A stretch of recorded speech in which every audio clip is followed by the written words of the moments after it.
L'astrologie, la pratique de l'astrologie, développe un côté joueur. Et ce à deux niveaux. Dans le cas de la consultation astrologique déjà, l'astrologue, il est dans un jeu d'échecs ou de dames avec son client. Il faut qu'il gagne. C'est-à-dire qu'il faut que l'interprétation qu'il propose du thème de la personne s'impose.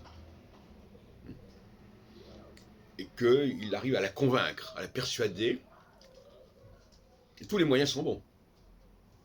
Y compris d'utiliser des arguments qui n'ont rien d'astrologique, des informations, des données qu'il peut avoir observées, qu'il va mettre sur le compte de l'astrologie. Et puis, il y a l'astrologie prévisionnelle, l'astrologie mondiale. Et là aussi, il y a du jeu. André Barbeau est un grand joueur de casino.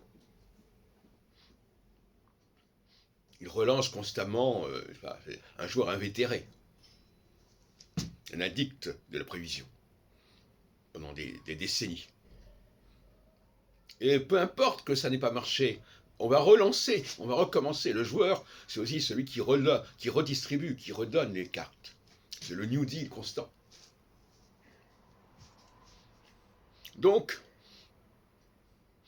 le milieu astrologique, aussi bien au niveau de l'astrologie mondiale que de l'astrologie individuelle, est un milieu de joueurs. Parce qu'en plus, on va annoncer des choses, et puis, ce qui va se passer, il faudra le réinterpréter de toute façon.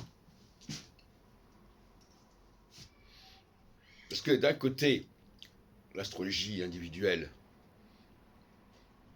est une interprétation du passé,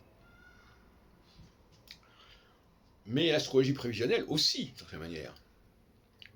Puisque, une fois que la prévision a été faite, et une fois que des événements auraient eu lieu à ce moment-là, on a un problème d'interprétation, pour montrer qu'effectivement, ce qui avait été prédit s'est réalisé. Et ça aussi, c'est un jeu. Parce qu'il faut là aussi trouver des arguments plus ou moins convaincants que la prévision s'est réalisée.